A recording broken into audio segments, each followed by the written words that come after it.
Thank you very much. Thank you.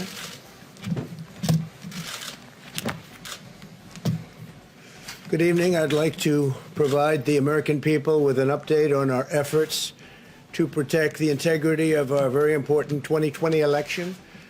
If you count the legal votes, I easily win. If you count the illegal votes, they can try to steal the election from us. If you count the votes that came in late, we're looking at them very strongly, but a lot of votes came in late. I've already decisively won many critical states, including massive victories in Florida, Iowa, Indiana, Ohio. To name just a few, we won these and many other victories despite historic election interference from big media, big money, and big tech. As everybody saw, we won by historic numbers. And the pollsters got it knowingly wrong. They got it knowingly wrong. We had polls that were so ridiculous, and everybody knew it at the time. There was no blue wave that they predicted. They thought there was going to be a big blue wave. That was false. It was done for suppression reasons. But instead, there was a big red wave. And it's been properly acknowledged, actually, by the media. They were, I think, very impressed. But that was after the fact. That doesn't do us any good. We kept the Senate despite having twice as many seats to defend as Democrats. And in a really much more competitive states, we did a fantastic job with the Senate. I think we're very proud of what's happened there. We had many more seats to defend. They spent almost $200 million on Senate races in South Carolina and Kentucky alone, 2 races, and hundreds of millions of dollars overall against us. At the national level, our opponents' major donors were Wall Street bankers and special interests. Our major donors were police officers, farmers, everyday citizens. Yet for the first time ever, we lost 0 races in the House. I was talking to Kevin McCarthy today. He said he couldn't believe it. 0 races, very unusual thing, 0. And actually won many new seats with, I think, many more on the way. This was also the year of the Republican woman. More Republican women were elected to Congress than ever before. That's a great achievement. I won the largest share of non-white voters of any Republican in 60 years, including historic numbers of Latino, African American, Asian American, and Native American voters, the largest ever in our history. We grew our party by 4 million voters, the greatest turnout in Republican Party history. Democrats are the party of the big donors, the big media, the big tech, it seems, and Republicans have become the party of the American worker, and that's what's happened. And we're also, I believe, the party of inclusion. As everyone now recognizes, media polling was election interference in the truest sense of that word, by powerful special interests. These really phony polls, I have to call them phony polls, fake polls, were designed to keep our voters at home, create the illusion of momentum for Mr. Biden, and diminish Republicans' ability to raise funds. They were what's called suppression polls. Everyone knows that now. And it's never been used to the extent that it's been used on this last election. To highlight just a few examples, the day before election, Quinnipiac, which was wrong on every occasion that I know of, had Joe Biden up by 5 points in Florida, and they were off by 8.4 points, and I won Florida easily. So they had me losing Florida by a lot, and I ended up winning Florida by a lot. Other than that, they were very accurate. They had him up 4 points in Ohio, and they were up by 12.2 points. And I also won Ohio, great state of Ohio, very easily. The Washington Post said Biden up 17 points in Wisconsin, and it was basically even. They were off by about 17 points.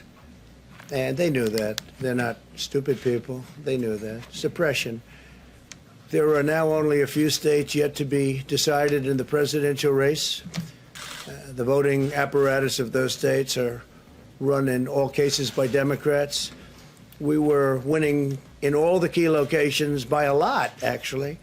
And then our numbers started miraculously getting whittled away in secret, and they wouldn't allow legally permissible observers. We went to court in a couple of instances, and we were able to get the observers put in. And when the observers got there, they wanted them 60, 70 feet away, 80 feet, 100 feet away, or outside the building to observe people inside the building. And we won a case, a big case, and we have others happening. There are lots of litigation, even beyond our litigation. There's tremendous amount of litigation generally because of how unfair this process was. And I predicted that. I've been talking about mail-in voting for a long time. It's really destroyed our system. It's a corrupt system. And it makes people corrupt even if they aren't by nature. But they become corrupt. It's too easy. They want to find out how many votes they need, and then they seem to be able to find them. They wait, and then they find them. And you see that on election night. We were ahead in vote in North Carolina by a lot, tremendous number of votes. And we're still ahead by a lot, but not as many, because they're finding ballots all of a sudden. Oh, we have some mail-in ballots. It's amazing how those mail-in ballots are so one-sided, too. I know that it's supposed to be to the advantage of the Democrats, but in all cases, they're so one-sided. We were up by nearly 700,000 votes in Pennsylvania. I won Pennsylvania by a lot, and that gets whittled down to, I think they said now we're up by 90,000 votes, and they'll keep coming and coming and coming. They find them all over, and they don't want us to have any observers, although we won a court case. The judge said you have to have observers. Likewise in Georgia, and they're appealing. Actually, they're appealing.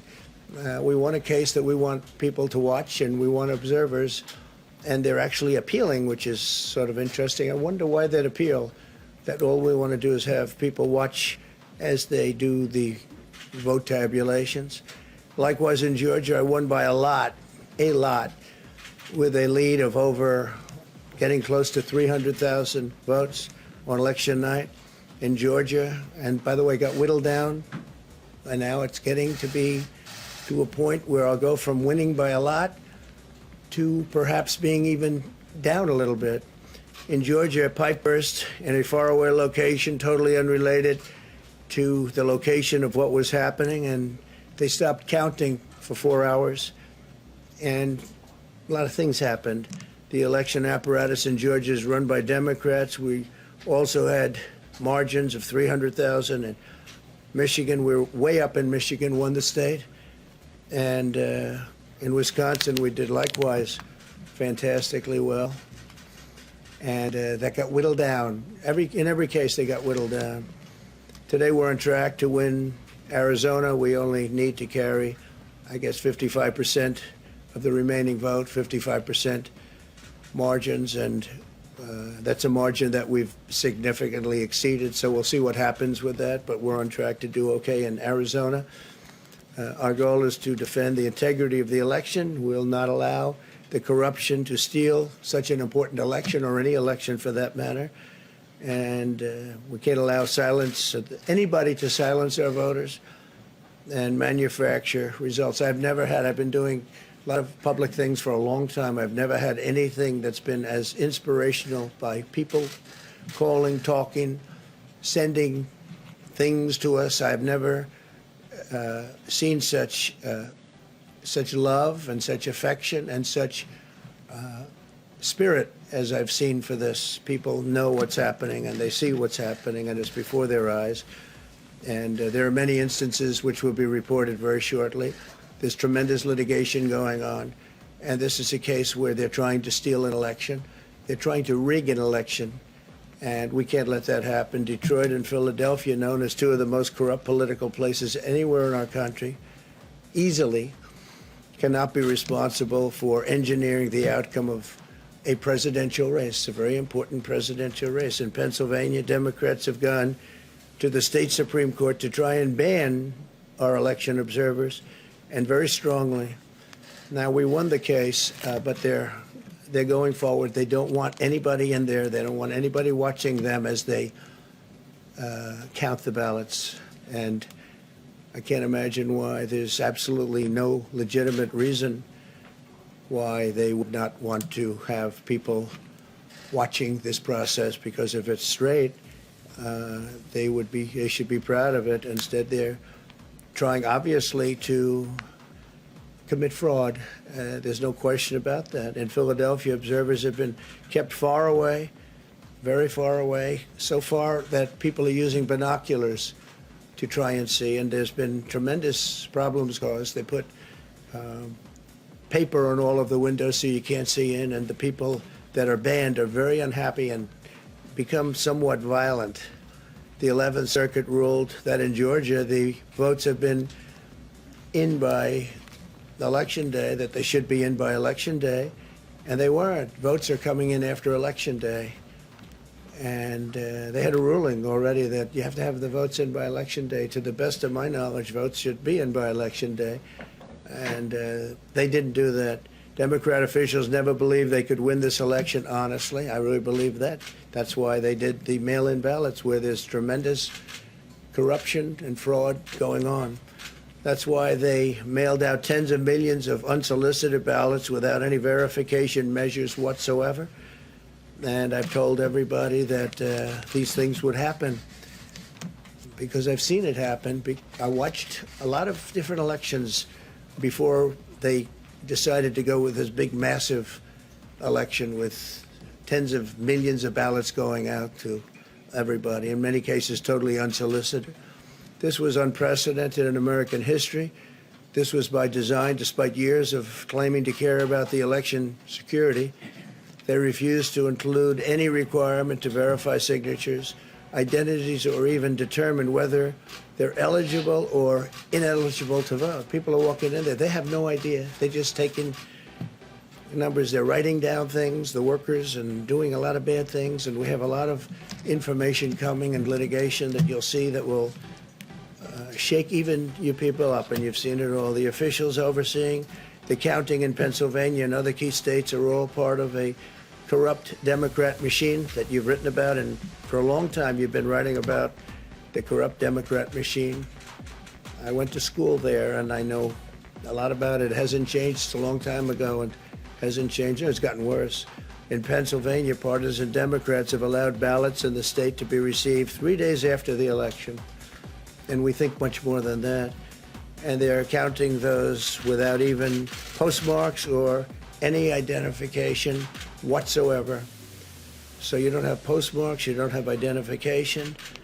There have been a number of disturbing irregularities across the nation. Our campaign has been denied access to observe any counting in Detroit. Detroit is another place, and I wouldn't say it has the best reputation for election integrity. Poll workers in Michigan were duplicating ballots, but when our observers attempted to challenge the activity, those poll workers jumped in front of the volunteers to block their view so that they couldn't see what they were doing. And it became a little bit dangerous. One major hub for counting ballots in Detroit covered up the windows again with large pieces of cardboard. And so they wanted to protect and block the counting area. They didn't want anybody seeing the counting, even though these were observers who were legal observers that were supposed to be there. In Detroit, there were hours of unexplained delay in delivering many of the votes for counting. The final batch did not arrive until 4 in the morning, and even though the polls closed at 8 o'clock. So they brought it in, and the batches came in, and nobody knew where they came from. We've also been denied access to observe in critical places in Georgia. In multiple swing states, counting was halted for hours and hours on election night, with results withheld from major Democrat-run locations only to appear later. And they suddenly appeared, and they all had the name Biden on them, or just about all. I think almost all.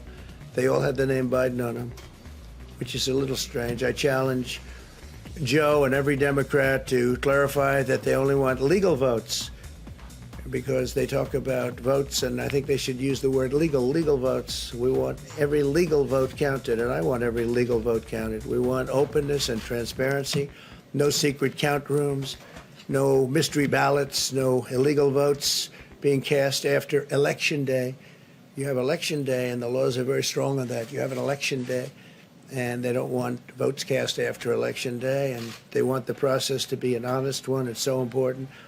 We want an honest election, and we want an honest count, and we want honest people working back there because it's a very important job. So that's the way this country is going to win. That's the way the United States will win, and we think we will win the election very easily. We think there's going to be a lot of litigation because we have so much evidence, so much proof, and it's going to end up perhaps at the highest court in the land.